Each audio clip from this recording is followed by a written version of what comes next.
In 1 month, Man City have lost twice against Tottenham Hotspur, conceding 6 goals. How? Witchcraft, surely. Or Mario Kart power-ups. No blue shell for City, I'm afraid. We sit here today in a situation we've never seen before. Pep Guardiola has lost 5 games in a row for the first time in his managerial career. They have a big problem, and that problem is named Timo Werner. What on earth is going on?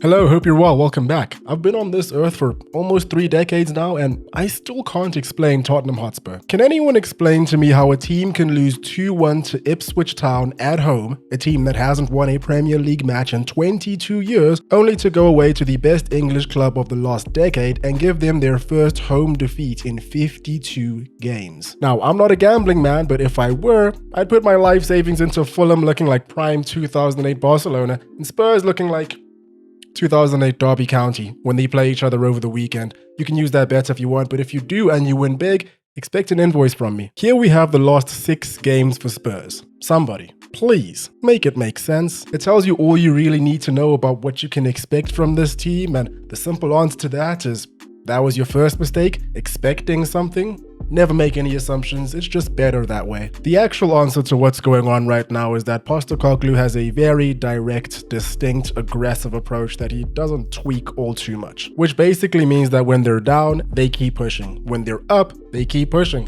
What he's trying to do ultimately is entertain, and when it works, my god it works so well, but when it doesn't, a lot of teams know how to take advantage of them. Ipswich, Galatasaray, Crystal Palace, Brighton, Newcastle, not Manchester City. Going into this game, Tottenham were without Mickey van de Ven or Christian Romero, their starting centre-back pairing, so perhaps there was a little bit of a sense that things could go awry for them. Radu Dragusin made his share of errors when he's played this year. For example, he got cooked by Victor Osimhen against Galatasaray, but this was a chance to show what he's made of. We're going to talk a lot about James Maddison as we go forward in this video, as you've probably already guessed by now. He's been very up and down so far this season, very inconsistent, so that led to him not getting selected for the English national side, and right now is a little bit crucial because, you know, new manager, Thomas Tuchel, all that. He probably took that to heart and got straight to work in the international break. He's clearly done enough and put enough work in for Postecoglou to put him in the center where Kulusevski's been playing lately. On the other side of things, for the 5th time in a row, we're all left questioning what's going on with Pep and Man City. But maybe we don't have to rack our brains too hard about this one, because maybe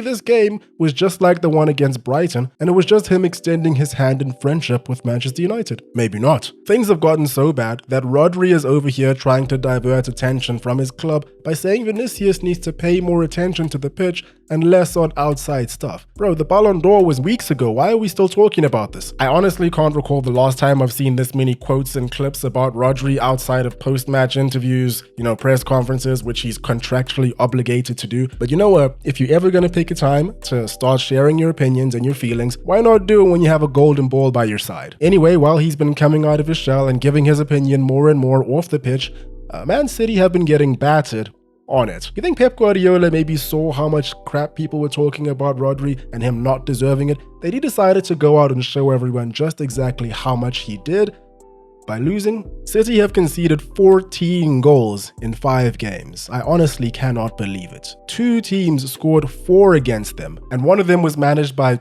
probably the best manager on the entire planet right now, in my humble opinion, that is. Pep just signed a new contract with City, which is great and shows solidarity for the best manager to ever step foot at the club by several hundred country miles. And it also shows that Pep himself has a heart. With all the speculation going around about what the future might hold for Manchester City given the looming verdict, everyone's been saying that, you know, if they're found guilty, one of the punishments that they should receive is being relegated. Here we have Pep Guardiola committing his future to making that happen beforehand. He's taking matters into his own hands. Players are underperforming. Phil Foden won the Player of the Year award last season, but has looked like a shadow of his former self so far in this season, even though ironically he's actually been, in my eyes at least, one of the better performers for City during this terrible stretch. Kyle Walker's been disappointing. Erling Haaland's currently in a slump. Mateo Kovacic is a fantastic player, but he's not a Rodri replacement, and also he's injured. Rico Lewis is already a top player in my eyes, but teams are growing more and more confident against City, taking the game to them and being more physical. he seems to be struggling a little bit. I think overall I sensed a bit of, desperation from City from the start of the game, some nervous energy here and there. Spurs just seemed to outclass them in almost every aspect throughout the entirety of the game and simply did not stop. Screw protecting a lead, I'm putting everything on Werner. That's the kind of man we're dealing with here when it comes to Postecoglou. And I appreciate that we have a character like that in the Premier League right now, even better that it's a Spurs coach. Never a dull moment. So let's get into some of the finer details from the game. From the very start, despite finding himself in acres of space, Haaland just kept failing to convert. In the 4th minute, here he is. He chooses to take 1, 2, 3 touches before having his shot deflected. A very uncharacteristic finish from a man that's really pretty much mastered the one-time finish over the past couple of years. This would prove to be a precursor of things to come for Manchester City, and Spurs would make them pay for it only a couple of minutes later. So I spoke at length about Manchester City a couple weeks ago and all the problems that they're having, in my opinion at the very least, and the general feeling there was that they would at least come back from the international break a little bit better. Players that were injured would have time to rehabilitate and get back to their better form. Arguably, they've gotten worse since coming back. Everything from midfield battles to basic covering of men in space to shutting down passing lanes and shutting down the flanks,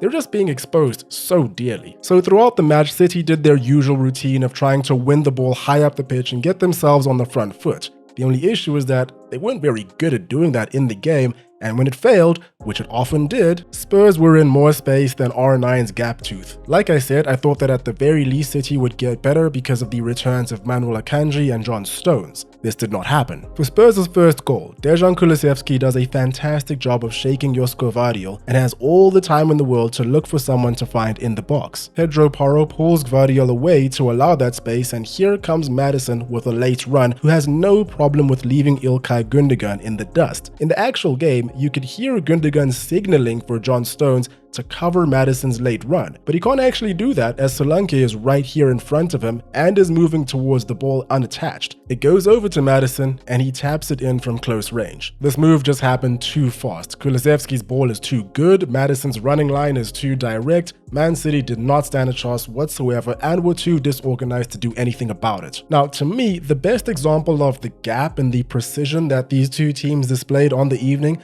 is best illustrated through the second goal. We see how potent Spurs is in attack, and we see how dreary and out of form Manchester City look right now. Only 6 minutes after conceding the first goal, City are trying to play it out from the back, and it's Josko Gvardiol involved in the sequence once again, in a bad way. He misplaces a pass and puts it right in James Maddison's path. Maddison moves it over to Son, who City have just about had enough of being on the opposing end of goals by him, and again, City failed to track the late run by Maddison. Son reverses it, and with ease, Maddison bags number 2. And this is where that risk factor comes into play, that determination to entertain. Spurs were 2-0 up against Manchester City at the Etihad. They went into half-time with that same scoreline there. You'd think they come out trying to protect their lead a little bit, right? Nope. They come straight out and start throwing men forward. You're up 2-0.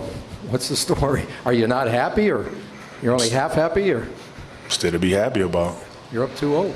Job's not finished. Job finished?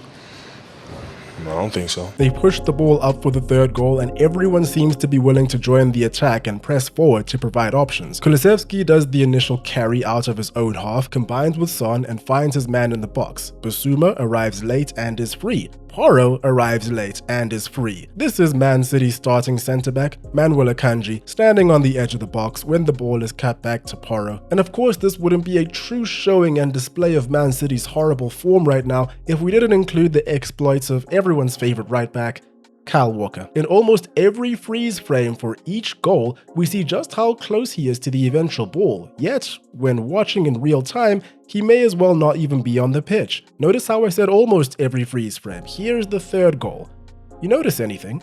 He's not even here! Solanke had to go wide to collect the ball, took the time to pull it back to Porro, and Walker is literally still walking by the halfway line. He's cooked! In the 93rd minute, Timo Werner cuts him apart and squares it for Brennan Johnson. Werner is fresh here, to be fair. I believe he only came on a few seconds before this run, but based on everything that happened before that, I'm of the opinion that if this happened earlier on in the match, the result would be the exact same thing. Now listen, I know that Kyle Walker is currently carrying an injury that he picked up in the Euros, a knee injury, I believe. Someone might need to fact check me on that one.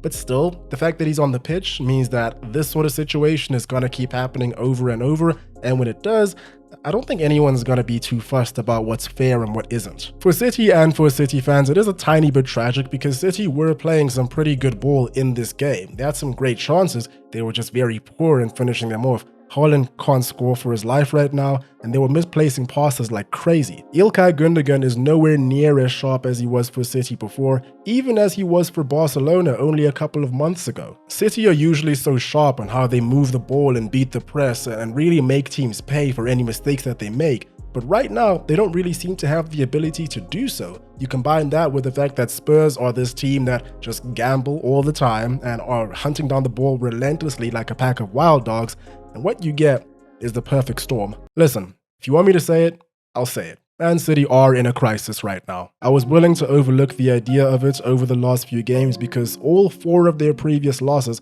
have been when playing away. This was only the first match that they've played in this entire horrific run at home, but I don't know if it was just me, but I feel like the crowd was giving them the exact same energy that they've been giving them in all of their away games, so that's not ideal. But like all of us know, as long as City mathematically are in with a chance to win the league, then they're fine. But at the very least, we can all agree that the problems that they're having are real and potentially won't go away as quickly as we thought that they would. Meanwhile, Liverpool just seem to be able to get wins regardless of the match situation. This is the most entertaining team to watch in the Premier League right now, no doubt. They'll go down in a game and they might genuinely even look horrific during parts of it, but you just know that they're seconds away from being able to crank up the heat and get the job done. I only watched the first half of their match against Southampton, where they went into the break at 1-1, but I always knew, regardless of what happens after the break, when they come out, if Southampton scores, Liverpool will get the job done. And guess who's next up on the Premier League agenda for Man City? In a post-match interview a couple of weeks ago, Arne Slot came out and said that his team are yet to face a top team in the Premier League, even though they had already faced Manchester United. This slander is unacceptable. Does he not know that we're like 1,000 times better now and are virtually guaranteed to win the league? It only took 2 minutes for United to get their first goal in the Ruben Amorim era. Yes, it was against Ipswich, who've only won 1 game all season. They had more shots on target and drew the match, but Manchester United are back, guys. I know it. Just watch. Hoping to have a Man United video out later in the week speaking about Ruben Amorim, so you can watch out for that. Until then,